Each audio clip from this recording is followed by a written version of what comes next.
that's actually wrong. That's not healthy. The healthy thing is if I get to a place where I relate to my center as my heart, that's the actual center. And how do I feel in just a quiet way? And how do I feel about what's going on? Get the impressions and then let them, like you were saying, then a thought comes perhaps. Or not perhaps, but a thought comes. Correct. Now you're talking about several things. The ego is good.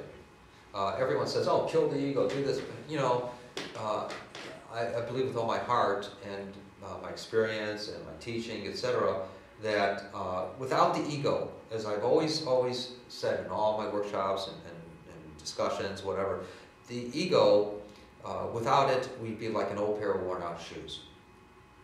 We got to have it. The ego drives thought, it drives feeling, and it drives will. It drives it. That's the function and purpose of the ego. You can't kill the ego. And I like to know all the people that say, kill the ego, kill the ego. Well, ask them, what happened after you tried to kill the ego? They're back to their norm in living their life. You can't. It's by God. Thank God, that's what drives thought, feeling, and form.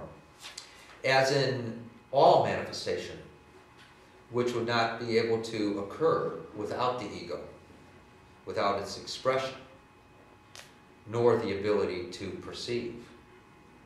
We have to have it. We have to have it in order for manifestation and perception. Is that the intelligence? No, the ego is another function within intelligence.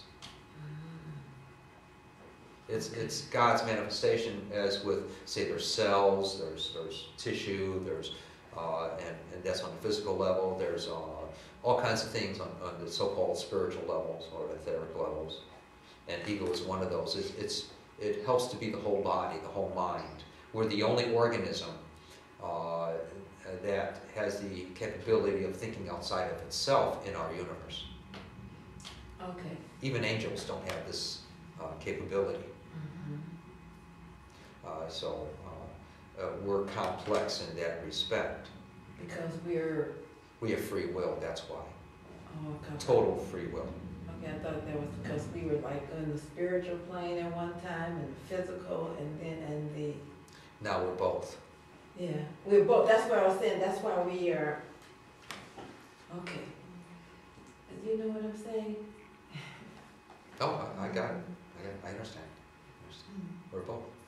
So, let's take 5 or 10. You know, I want to ask you one Please. question too. I'll never forget, and sometimes I think about this, when I was a little girl and the first day I had to go to kindergarten, my mother walked me to school, and I'll never forget how I was so excited, and I walked out the house, and we had to walk across this bridge, which was the expressway, and then we walked around another block straight, and then we walked around, and then we walked up the stairs, and it was in my first kindergarten class. Well, when class was over, my mom wasn't there, and everybody was leaving, so I thought, okay. And so I walked home. I felt like such a big girl, right? When I got there, you know what happened. Of course. And so sometimes I think about that, and I really think that hurt me so much. You know, and sometimes I don't know if I get past it. But I guess it's right there. I always wanted to come in and do something, like you said. Okay, so when I get past it, I let it back in. Okay, I see what you're saying. Because it's a memory that's ingrained within you. You know, you got disciplined, you got reprimanded, you got all kinds of things. And I was feeling so good at first because I felt like a big girl, and then here it is, it's like... You get shut down. And so ever since then, the pattern's repeated. You can take a look at it. And you'll see that every situation of a similar nature, you got demeaned. Yes. Every single time of your life. So it sets up a place where you can trust yourself for what you think is a good thing. Right. And that is exactly why you are today, who you are, what you are, why you are today. Because of that bruise in life, it will always be there until we can work with that a little bit. Okay, yeah, I need to get past. Yeah, you already are because you recognize that. Now there's a little more to it. Just a little bit, Okay. just a little bit. Yeah, 'cause I like little Cynthia in there. You know? I hear you, I hear you. You have the ability of authority within you, and it hasn't been fulfilled. Mm. And which is your MO to almost get there and not do it. You're right. It's like I see myself getting so far, then I'll go back. All the time, just like even today. All because of the damn bridge. Isn't it something to Walking create? home. God. Simple things all of us have.